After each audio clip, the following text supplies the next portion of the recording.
नमस्कार जय जगन्नाथ आम चैनल को आपण मानकु बहुत बहुत स्वागत। सांग माने आजिर एही भिडियोटी सिंह राशि व्यक्तिविशेष मानक पई अत्यंत गुरुत्वपूर्ण अटे। आजिर एही भिडियो रे आमे माने जानिबा सिंह राशि व्यक्तिविशेष मानक पई 2024 मसीहार ए अक्टोबर मासटी किपरि रहिबो। सिंह राशि मासिक राशिफल विषय रे आलोचना करिबा। सिंह राशि व्यक्तिविशेष मानक पई एही अक्टोबर मासटी किपरि रहिबो संपूर्ण रूप रे आमे एही विषय रे आलोचना करिबा। सिंह राशि व्यक्तिविशेष मानकर स्वास्थ्य, शिक्षा, प्रेम, वैवाहिक जीवन, भाग्य, कैरियर एवं व्यापार वाणिज्यर स्थिति किपरि रहिबो एही अक्टोबर मासरे से विषय रे विस्तार रूप रे आलोचना करिबा। नवग्रहंकर स्थिति मध्य देखिबा। नवग्रह केउं प्रकार फल प्रदान करिबारे सक्षम हेबे, एहा सहित अशुभत्व प्रदान करुथिबा ग्रह मानक पई किछि विशेष प्रतिकार मध्य आमे ए भिडियो शेष रे जानिबा। तेबे आसंतु आरंभ करिबा एही कार्यक्रमटिकु, जाहाकि जन्म राशि एवं चंद्र राशि उपरे आधारित अटे। अक्टोबर मास आरंभ रे सिंह राशि रे नवग्रहंकर स्थिति किपरि रहिबो से विषय रे सर्वप्रथमे जानिबा। तेबे एहा पूर्वरु जदि आपणकर मध्य सिंह राशि होइथाए तेबे भिडियोटिकु लाइक करी चैनलटिकु सब्सक्राइब करि दियंतु एवं कमेंट बॉक्स रे जय जगन्नाथ जय माँ लक्ष्मी निश्चय लिखंतु।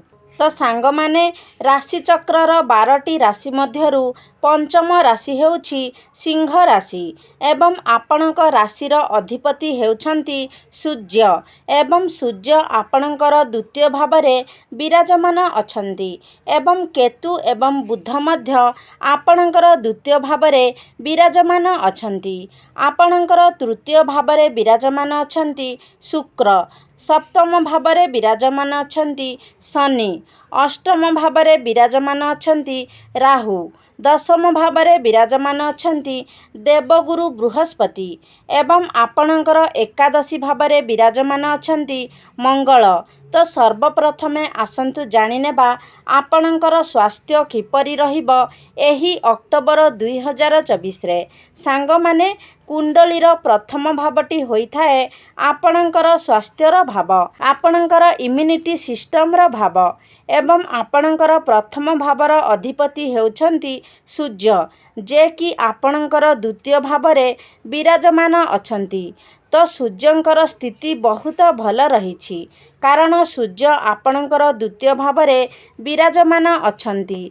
मात्र 17 अक्टोबर को सूर्य आपणक तृतीय भाव को चलन करिवे। तो 16 अक्टोबर पूर्वरु तो आपणकर स्वास्थ्य बहुत भल रहिबो, जेहेतु 16 अक्टोबर पूर्वरु सूर्यंकर स्थिति मध्य भल रहुछि। मात्र 17 अक्टोबर परे सूर्य आपणकर तृतीय भावरे निचस्थ होइजिबे, जहा फलरे आपणक इम्यूनिटी सिस्टम उपरे एहार प्रभाव पड़िबो। आपणकर इम्यूनिटी सिस्टम 17 अक्टोबर परे वीक होई पारे एवं आपणकर भागदौड़ मध्य बढ़ी जिवो, आपणकर स्ट्रगल मध्य बढ़िबो। एही समय रे आपण अधिक ट्राभेल करिवे, अधिक मार्केटिंग करिवे किंबा एही समय रे आपणकर टेंशन मध्य बढ़ी पारे। मात्र 17 अक्टोबर पूर्वरु स्वास्थ्य को नेकी आपणकर कौनसी चिंता करिवार आवश्यकता नहीं। मात्र 17 अक्टोबर परे आपण एही सबु कथा प्रति ध्यान दियंतु। एबे आसंतु जानिबा आपणकर शिक्षा क्षेत्र किपरि रहिबो एही अक्टोबर 2024 रे। विद्यार्थी मानक पई किपरि रहिबो एही अक्टोबर मासटी। तो सांग माने कुंडलीर पंचम भावटी होइथाए आपणकर शिक्षा क्षेत्रर भाव एवं आपणकर पंचम भावर अधिपति हेउछंती देवगुरु बृहस्पति, जे कि केंद्र रे विराजमान अछंती, अर्थात आपणकर दशम भावरे विराजमान अछंती। तो आपण एही समय रे आपणकर पाठ पढ़ा को नेकी बहुत किछि भाबिबाकू लागिबे। आपणक मनकू अनेक किछि भावना आसीबो, जे मु एमिति करिबी सेमिति करिबी ଏଇଆ କଲେ ସେଇଆ ହେବ, ମାତ୍ର ତାକୁ ଆପଣ କାର୍ଯ୍ୟର ରୂପ ଦେଲା ବେଳକୁ ଆପଣଙ୍କୁ ଟିକେ ଲେଟ୍ ହେବ। କାରଣ ଗୁରୁ ତାଙ୍କର ଶତ୍ରୁ ରାଶିରେ ବିରାଜମାନ ଅଛନ୍ତି। ଏହାର ଅର୍ଥ ଆପଣ ନିଜର ପାଠପଢ଼ାକୁ ନେଇକି ବହୁତ କିଛି ଚାହିଁବେ, ବହୁତ କିଛି ଭାବିବେ, ମାତ୍ର ସେଥିରେ ଆପଣଙ୍କୁ ବିଳମ୍ବ ହେବ। ଗୁରୁ ତ ଆପଣଙ୍କୁ କାର୍ଯ୍ୟରେ ପରିଣତ କରାଇବେ, ମାତ୍ର ସେଥିରେ ଟିକେ ଆପଣଙ୍କୁ ସମୟ ଲାଗିବ। ଏହି ସମୟରେ ଯଦି ଆପଣଙ୍କର କିଛି ଏକ୍ଜାମ୍ ଅଛି ତ ଆପଣଙ୍କୁ ସେଥିରେ ବହୁତ ଅଧିକ ଶୁଭଫଳ ମିଳିବ ନାହିଁ କିମ୍ବା ଅଧିକ ଅଶୁଭ ଫଳ ମଧ୍ୟ ମିଳିବ ନାହିଁ। ଏହାର ଅର୍ଥ ଆପଣଙ୍କର ଯଦି କିଛି ଏକ୍ଜାମ୍ ଥାଏ ତ ଆପଣଙ୍କ ସେଥିରେ ଆଭରେଜ୍ ଫଳ ମିଳିବ। ଗୁରୁ ଆପଣଙ୍କର କେନ୍ଦ୍ରରେ ଥିବା ହେତୁ ଆପଣ ଏକ୍ଜାମ୍ରେ ତ ପାସ୍ ହୋଇଯିବେ, ମାତ୍ର ଆପଣଙ୍କୁ ବହୁତ ଅଧିକ ଶୁଭଫଳ ମିଳିବ ନାହିଁ। ତେବେ 17 ଅକ୍ଟୋବର ପୂର୍ବରୁ ଆପଣଙ୍କର ଯଦି କିଛି ଏକ୍ଜାମ୍ ଅଛି ତ ସେଥିରେ ଆପଣଙ୍କୁ ଟିକେ ଭଲ ଫଳ ମିଳିପାରେ, କାରଣ ସେତେବେଳେ ସୂର୍ଯ୍ୟ ଆପଣଙ୍କର ଭଲ ସ୍ଥିତିରେ ଥିବେ। ଆଉ ଗୋଟିଏ କଥାର ଧ୍ୟାନ ଦେବେ ଯେ ଏହି ସମୟରେ ଆପଣ ଅନ୍ୟ କାହାର କଥାରେ ପଡ଼ି କିଛି ଡିସିସନ୍ ନିଅନ୍ତୁ ନାହିଁ କିମ୍ବା କୌଣସି କାର୍ଯ୍ୟ କରନ୍ତୁ ନାହିଁ। କାରଣ ଆପଣ ଯଦି ଅନ୍ୟ କାହାର କଥାରେ ପଡ଼ୁଛନ୍ତି ତ ଆପଣ ଜାଣନ୍ତୁ ସେ ଆପଣଙ୍କର ଶତ୍ରୁ ଅଟେ। କାରଣ ଗୁରୁ ଆପଣଙ୍କର ଶତ୍ରୁ ରାଶିରେ ବିରାଜମାନ ଅଛନ୍ତି। ତ ଆପଣ ଅନ୍ୟ କାହାର କଥାରେ ପଡ଼ିକି କିଛି କରନ୍ତୁ ନାହିଁ କିମ୍ବା କୌଣସି ଡିସିସନ୍ ନିଅନ୍ତୁ ନାହିଁ, ନଚେତ୍ ଆପଣ ଭବିଷ୍ୟତରେ ଅସୁବିଧାରେ ପଡ଼ିପାରନ୍ତି। ଏବେ ଆସନ୍ତୁ ଜାଣିବା ଆପଣଙ୍କର ପ୍ରେମ ଜୀବନ କିପରି ରହିବ ଏହି ଅକ୍ଟୋବର 2024ରେ। ତ ସାଙ୍ଗମାନେ, ପଞ୍ଚମ ଭାବଟି ଆପଣଙ୍କର ଶିକ୍ଷା କ୍ଷେତ୍ରର ଭାବ ହେବା ସହିତ ପଞ୍ଚମ ଭାବଟି ମଧ୍ୟ ହୋଇଥାଏ ଆପଣଙ୍କର ପ୍ରେମ ଜୀବନର ଭାବ, ଆପଣଙ୍କର ସନ୍ତାନର ଭାବ ଏବଂ ଆପଣଙ୍କର ପଞ୍ଚମ ଭାବର ଅଧିପତି ହେଉଛନ୍ତି ଦେବଗୁରୁ ବୃହସ୍ପତି, ଯେ କି ଆପଣଙ୍କର ଦଶମ ଭାବରେ ଅର୍ଥାତ୍ କେନ୍ଦ୍ରରେ ବିରାଜମାନ ଅଛନ୍ତି। ତ ଏହି ସମୟରେ ଆପଣଙ୍କ ମଧ୍ୟରେ ଫିଲିଂସ୍ ରହିବ, ଲଭ୍ ରହିବ, କାରଣ ଗୁରୁ ଆପଣଙ୍କ ଦଶମ ଭାବରେ ଅଛନ୍ତି ଏବଂ ଗୁରୁଙ୍କର ଦୃଷ୍ଟି ସୂର୍ଯ୍ୟଙ୍କ ଉପରେ ରହୁଛି। ମାତ୍ର ଆପଣ ଏହି ସମୟରେ ଏପରି କିଛି କଥା କହିବେ କିମ୍ବା ଏପରି କିଛି ବ୍ୟବହାର ଦେଖାଇବେ ଯାହାକି ଆପଣଙ୍କର ସାମ୍ନାବାଲାକୁ ବହୁତ ଖରାପ ଲାଗିପାରେ, ଅର୍ଥାତ୍ ଆପଣଙ୍କର ପାର୍ଟନରଙ୍କୁ ବହୁତ ଖରାପ ଲାଗିପାରେ। ତ ଏହି ସମୟରେ ନିଜର କଥାବାର୍ତ୍ତା ଉପରେ କଣ୍ଟ୍ରୋଲ କରନ୍ତୁ, କଥା କହିବାର ଶୈଳୀ ଉପରେ ଧ୍ୟାନ ଦିଅନ୍ତୁ ଏବଂ ନିଜକୁ କଣ୍ଟ୍ରୋଲ କରନ୍ତୁ। ଏ ସମୟରେ ଆପଣ ଅଧିକ ଷ୍ଟ୍ରେଟ୍ ଫରୱାର୍ଡ଼ କଥାବାର୍ତ୍ତା କରନ୍ତୁ ନାହିଁ। ଏବେ ଆସନ୍ତୁ ଜାଣିବା ଆପଣଙ୍କର ବୈବାହିକ ଜୀବନ କିପରି ରହିବ ଏହି ଅକ୍ଟୋବର 2024ରେ। ତ ସାଙ୍ଗମାନେ, କୁଣ୍ଡଳୀର ସପ୍ତମ ଭାବଟି ହୋଇଥାଏ ଆପଣଙ୍କର ବୈବାହିକ ଜୀବନର ଭାବ, ଆପଣଙ୍କ ଜୀବନସାଥୀର ଭାବ ଏବଂ ଆପଣଙ୍କର ସପ୍ତମ ଭାବରେ ଶନି ବିରାଜମାନ ଅଛନ୍ତି ଏବଂ 14 ନଭେମ୍ବର ପର୍ଯ୍ୟନ୍ତ ଶନି ବକ୍ରି ଅବସ୍ଥାରେ ଅଛନ୍ତି। ତ ବୈବାହିକ ଜୀବନ ଆପଣଙ୍କର ଭଲ ରହୁଛି, କାରଣ ଶନି ନିଜ ଗୃହରେ ଅଛନ୍ତି। ଯଦି ଆପଣ ନିଜର ଫ୍ୟାମିଲିକୁ ନେଇକି କିଛି ପ୍ଲାନିଂ କରୁଛନ୍ତି, କେଉଁଆଡ଼େ ବୁଲାବୁଲି କରିଯିବାକୁ ପ୍ଲାନିଂ କରୁଛନ୍ତି ତ ଆପଣ ସେଥିରେ ସକ୍ସେସ୍ ହେବେ। ଶନି ଆପଣଙ୍କ ବୈବାହିକ ଜୀବନକୁ ସକ୍ସେସ୍ କରାଇବେ। ତ ବୈବାହିକ ଜୀବନରେ ସେମିତି କିଛି ତ ଅସୁବିଧା ନାହିଁ, କେବଳ ଯେହେତୁ ଶନି ଆପଣଙ୍କର ବକ୍ରି ଅବସ୍ଥାରେ ଅଛନ୍ତି, ସେଥିପାଇଁ ଆପଣଙ୍କର ଲାଇଫ୍ ପାର୍ଟନର ଏହି ସମୟରେ ଟିକେ ମୁଢ଼ି ରହିପାରନ୍ତି। ଉଦାହରଣ ଯେମିତିକି ଆପଣଙ୍କ ମଧ୍ୟରେ ଭଲ କଥାବାର୍ତ୍ତା ଚାଲିଥିବ, ସବୁ ଠିକ୍ଠାକ୍ ଥିବ, ମାତ୍ର ହଠାତ୍ ଆପଣଙ୍କ ମଧ୍ୟରେ ଆର୍ଗୁମେଣ୍ଟ ହୋଇଯିବ। ଆପଣଙ୍କର ଲାଇଫ୍ ପାର୍ଟନର କୌଣସି ବି ଗୋଟେ ଛୋଟ କଥାକୁ ବି ନେଇକି ଆର୍ଗୁମେଣ୍ଟ କରିବାକୁ ଲାଗିବେ। ତାଙ୍କ ଭିତରେ ଆପଣ ଟିକେ ଜିଦ୍ଦି ସ୍ୱଭାବ ଦେଖିବେ, କାରଣ ଯେହେତୁ ଶନି ବକ୍ରି ଅବସ୍ଥାରେ ଅଛନ୍ତି। ମାତ୍ର ଏସବୁର ବେଶୀ କିଛି ପ୍ରଭାବ ଆପଣଙ୍କ ବୈବାହିକ ଜୀବନରେ ପଡ଼ିବ ନାହିଁ। ଆପଣଙ୍କର ବୈବାହିକ ଜୀବନ ଏହାଦ୍ୱାରା ଖରାପ ହେବ ନାହିଁ। ତ ମୋଟାମୋଟି ଭାବରେ ଦେଖିବାକୁ ଗଲେ ଏହି ମାସରେ ଆପଣଙ୍କର ବୈବାହିକ ଜୀବନ ଭଲ ରହୁଛି। ତ 10 କିମ୍ବା 12 ଅକ୍ଟୋବର ପୂର୍ବରୁ ଆପଣଙ୍କର ଟିକେ ସମସ୍ୟା ଦେଖା ଦେଇପାରେ, କାରଣ ସୂର୍ଯ୍ୟ ଏବଂ ଶନିଙ୍କର ଷଷ୍ଠକ ଯୋଗ ବନୁଛି। ତ 10-12 ଅକ୍ଟୋବର ପର୍ଯ୍ୟନ୍ତ ଆପଣ ଟିକେ ନିଜର ବୈବାହିକ ଜୀବନ ପ୍ରତି ଧ୍ୟାନ ଦେବେ। ଏବେ ଆସନ୍ତୁ ଜାଣିବା ସବୁଠାରୁ ମହତ୍ତ୍ୱପୂର୍ଣ୍ଣ ବିଷୟବସ୍ତୁ, ଆପଣଙ୍କର ଭାଗ୍ୟ, କ୍ୟାରିୟର ଏବଂ ବ୍ୟାପାର ବାଣିଜ୍ୟର ସ୍ଥିତି କିପରି ରହୁଛି ଏହି ଅକ୍ଟୋବର 2024ରେ। ତ ସାଙ୍ଗମାନେ, କୁଣ୍ଡଳୀର ନବମ ଭାବଟି ହୋଇଥାଏ ଆପଣଙ୍କର ଭାଗ୍ୟର ଭାବ ଏବଂ ଦଶମ ଭାବଟି ହୋଇଥାଏ ଆପଣଙ୍କର କ୍ୟାରିୟରର ଭାବ, କାର୍ଯ୍ୟକ୍ଷେତ୍ରର ଭାବ। ତ ଆପଣଙ୍କର ନବମ ଭାବର ଅଧିପତି ହେଉଛନ୍ତି ମଙ୍ଗଳ ଏବଂ ମଙ୍ଗଳ ଆପଣଙ୍କର ଏକାଦଶ ଭାବରେ ଅର୍ଥାତ୍ ଲାଭ ସ୍ଥାନରେ ବିରାଜମାନ ଅଛନ୍ତି।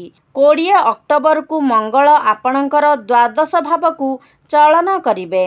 ତ 20 ଅକ୍ଟୋବର ପୂର୍ବରୁ ଆପଣଙ୍କର ଭାଗ୍ୟ ବହୁତ ଭଲ ରହୁଛି। 20 ଅକ୍ଟୋବର ପରେ ମଙ୍ଗଳ ଆପଣଙ୍କର ଦ୍ୱାଦଶ ଭାବରେ ନିଚସ୍ତ ହୋଇଯିବେ। ତ ଭାଗ୍ୟ ସହିତ ଜଡ଼ିତ ଆପଣ ଯେକୌଣସି ବି କାର୍ଯ୍ୟ କରିବା ପାଇଁ ଚାହୁଁଛନ୍ତି, ଆପଣ ଯେକୌଣସି ବି କାର୍ଯ୍ୟ କରିବା ପାଇଁ ଚାହୁଁଛନ୍ତି, କୌଣସି ବଡ଼ କାର୍ଯ୍ୟର ଆରମ୍ଭ କରିବା ପାଇଁ ଚାହୁଁଛନ୍ତି, କୌଣସି ବଡ଼ ଡିସିସନ୍ ନେବାକୁ ଚାହୁଁଛନ୍ତି, କୌଣସି ବଡ଼ ଇନଭେଷ୍ଟମେଣ୍ଟ କରିବା ପାଇଁ ଚାହୁଁଛନ୍ତି, କିଛି ଜିନିଷ ଆପଣ କ୍ରୟ ବିକ୍ରୟ କରିବା ପାଇଁ ଚାହୁଁଛନ୍ତି କିମ୍ବା କୌଣସି ଡିଲ୍ କରିବା ପାଇଁ ଚାହୁଁଛନ୍ତି, ତ ଆପଣ 20 ଅକ୍ଟୋବର ପୂର୍ବରୁ କରିନିଅନ୍ତୁ, କାରଣ ସେତେବେଳେ ଆପଣଙ୍କୁ ସମ୍ପୂର୍ଣ୍ଣ ରୂପରେ ଆପଣଙ୍କ ଭାଗ୍ୟର ସାଥ୍ ମିଳିବ। ମାତ୍ର 20 ଅକ୍ଟୋବର ପରେ ଆପଣଙ୍କ ଭାଗ୍ୟ ଟିକେ ଡାଉନ୍ ହୋଇପାରେ। 20 ଅକ୍ଟୋବର ପରେ ଯେହେତୁ ମଙ୍ଗଳ ଆପଣଙ୍କର ଦ୍ୱାଦଶ ଭାବରେ ନିଚସ୍ତ ହୋଇଯିବେ, ତ ଆପଣଙ୍କର କିଛି ଲସ୍ ହୋଇପାରେ। ସେତେବେଳେ ତରବରିଆ ଭାବରେ କୌଣସି ବି କାର୍ଯ୍ୟ କରନ୍ତୁ ନାହିଁ କିମ୍ବା କୌଣସି ଡିସିସନ୍ ନିଅନ୍ତୁ ନାହିଁ, କାରଣ ସେତେବେଳେ ମଙ୍ଗଳ ଆପଣଙ୍କୁ କୌଣସି ନା କୌଣସି କ୍ଷେତ୍ରରେ ଅସୁବିଧାରେ ପକାଇ ପାରନ୍ତି। ଏବେ ଆସନ୍ତୁ ଜାଣିବା ଆପଣଙ୍କର କ୍ୟାରିୟର ଏବଂ ଆପଣଙ୍କର କାର୍ଯ୍ୟକ୍ଷେତ୍ର କିପରି ରହିବ ଏହି ଅକ୍ଟୋବର 2024ରେ। ତ ଆପଣଙ୍କର ଦଶମ ଭାବଟି ହେଉଛି ଆପଣଙ୍କର କ୍ୟାରିୟରର ଭାବ ଏବଂ ଆପଣଙ୍କର ଦଶମ ଭାବର ଅଧିପତି ହେଉଛନ୍ତି ଶୁକ୍ର, ଯେ କି ଆପଣଙ୍କର ତୃତୀୟ ଭାବରେ ବିରାଜମାନ ଅଛନ୍ତି। ଏହାର ଅର୍ଥ ଆପଣ ନିଜେ ହିଁ ଆପଣଙ୍କର କ୍ୟାରିୟରକୁ ନେଇକି ବହୁତ ସିରିୟସ୍ ଅଛନ୍ତି। ଆପଣ ନିଜର କାର୍ଯ୍ୟକ୍ଷେତ୍ରରେ ଇଣ୍ଟରେଷ୍ଟେଡ୍ ଅଛନ୍ତି। ନିଜ କାର୍ଯ୍ୟରେ ଆପଣ ଯେତିକି ଦରକାର ସେତିକି ପରିଶ୍ରମ କରୁଛନ୍ତି, ଷ୍ଟ୍ରଗଲ୍ କରୁଛନ୍ତି। ଶୁକ୍ର ଯେହେତୁ ଆପଣଙ୍କର ଭଲ ସ୍ଥିତିରେ ଅଛନ୍ତି, ତ ଏହି ସମୟରେ ଆପଣ ନିଜେ ନିଜର କାର୍ଯ୍ୟ କରିବା ସହିତ ଅନ୍ୟମାନଙ୍କୁ ମଧ୍ୟ କାର୍ଯ୍ୟ ଶିଖାଇବେ। ମାତ୍ର 13 ଅକ୍ଟୋବରକୁ ଶୁକ୍ର ଆପଣଙ୍କର ଚତୁର୍ଥ ଭାବକୁ ଚଳନ କରିବେ ଏବଂ ଆପଣଙ୍କର ଦଶମ ଭାବକୁ ଦେଖିବେ।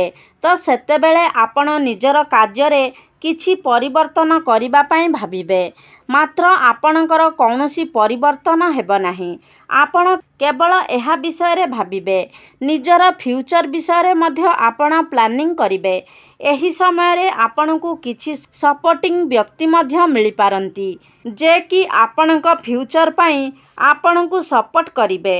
ତ ଅକ୍ଟୋବର ମାସଟି ଆପଣଙ୍କ କ୍ୟାରିୟରକୁ ନେଇକି ବହୁତ ଭଲ ରହିବ, କାରଣ ଶୁକ୍ରଙ୍କର ସ୍ଥିତି ସମ୍ପୂର୍ଣ୍ଣ ଅକ୍ଟୋବର ମାସରେ ଭଲ ରହୁଛି। କାରଣ ଶୁକ୍ର ପ୍ରଥମେ ତୃତୀୟ ଭାବରେ ନିଜ ଗୃହରେ ବିରାଜମାନ ଅଛନ୍ତି, ତାପରେ ଆପଣଙ୍କର ଚତୁର୍ଥ ଭାବକୁ ଚଳନ କରିବେ।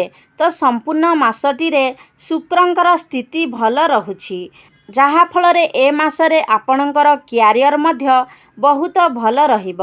ଏବେ ଆସନ୍ତୁ ଜାଣିବା ଆପଣଙ୍କର ବିଜନେସ୍, ଆପଣଙ୍କର ବ୍ୟାପାର ବାଣିଜ୍ୟ କିପରି ରହିବ ଏହି ଅକ୍ଟୋବର 2024ରେ। ତ ସପ୍ତମ ଭାବଟି ହୋଇଥାଏ ଆପଣଙ୍କର ବିଜନେସ୍ର ଭାବ, ବ୍ୟାପାର ବାଣିଜ୍ୟର ଭାବ ଏବଂ ସପ୍ତମ ଭାବର ଅଧିପତି ଶନି ନିଜ ଗୃହରେ ଅର୍ଥାତ୍ ଆପଣଙ୍କର ସପ୍ତମ ଭାବରେ ହିଁ ବିରାଜମାନ ଅଛନ୍ତି। ତ ବିଜନେସ୍ ଆପଣଙ୍କର ଏହି ମାସରେ ବହୁତ ଭଲ ରହିବ। ମାତ୍ର ଶନି ଯେହେତୁ ବକ୍ରି ଅବସ୍ଥାରେ ଅଛନ୍ତି, ତ ଆପଣଙ୍କର ଖର୍ଚ୍ଚ କିଛି ଅଧିକ ହୋଇପାରେ। ତ ଆପଣ ନିଜର ଖର୍ଚ୍ଚ ଉପରେ ନିୟନ୍ତ୍ରଣ ରଖନ୍ତୁ। ମାତ୍ର ବୁଧ ଯେହେତୁ ଆପଣଙ୍କର ଦ୍ୱିତୀୟ ଭାବରେ ଅଛନ୍ତି ତ ଆପଣଙ୍କ ଇନକମ୍ ମଧ୍ୟ ବହୁତ ଭଲ ହେବ। ଏବେ ଆସନ୍ତୁ ଜାଣିନେବା କିଛି ବିଶେଷ ପ୍ରତିକାର ବିଷୟରେ, ଯେଉଁ ପ୍ରତିକାର ଗୁଡ଼ିକ କରିବା ଦ୍ୱାରା ଏହି ମାସରେ ଆସୁଥିବା ସମସ୍ତ ଅସୁବିଧା ଗୁଡ଼ିକ ଦୂର ହୋଇପାରିବ, ଅଶୁଭତ୍ୱ ଗୁଡ଼ିକ ଖଣ୍ଡନ ହୋଇପାରିବ। ତ ଆପଣ ପ୍ରତ୍ୟେକ ଦିନ ସୂର୍ଯ୍ୟଙ୍କୁ ତମ୍ବା ପାତ୍ରରେ ଜଳାର୍ଘ୍ୟ ଅର୍ପଣ କରନ୍ତୁ ଏବଂ ପ୍ରତ୍ୟେକ ଦିନ ଆପଣ ସୂର୍ଯ୍ୟଙ୍କ ବୀଜମନ୍ତ୍ରର ଜପ କରନ୍ତୁ। ଓମ୍ ହ୍ରାମ୍ ହ୍ରିମ୍ ହ୍ରୌମ୍ ସଃ ସୂର୍ଯ୍ୟାୟ ନମଃ। ଏହି ମନ୍ତ୍ରକୁ ଆପଣ ପ୍ରତ୍ୟେକ ଦିନ 108 ଥର ଜପ କରନ୍ତୁ। ପ୍ରତ୍ୟେକ ଦିନ ହନୁମାନ ଚାଳିଶାର ପାଠ କରିବା ସହିତ ଆପଣ ପ୍ରତ୍ୟେକ ଦିନ ମଙ୍ଗଳଙ୍କର ବୀଜମନ୍ତ୍ରର ମଧ୍ୟ ଜପ କରନ୍ତୁ। ଓମ୍ କ୍ରାମ୍ କ୍ରିମ୍ କ୍ରୋମ୍ ସଃ ଧୂମାୟ ନମଃ। ଏହି ମନ୍ତ୍ରକୁ ଆପଣ ପ୍ରତ୍ୟେକ ଦିନ 108 ଥର ଜପ କରନ୍ତୁ। ତ ସାଙ୍ଗମାନେ, ଆପଣଙ୍କର ଜୀବନ ମଙ୍ଗଳମୟ ହେଉ, ଏହା ହିଁ ଈଶ୍ୱରଙ୍କ ନିକଟରେ ମୋର ପ୍ରାର୍ଥନା। ସର୍ବେ ଭବନ୍ତୁ ସୁଖିନଃ। ଧନ୍ୟବାଦ।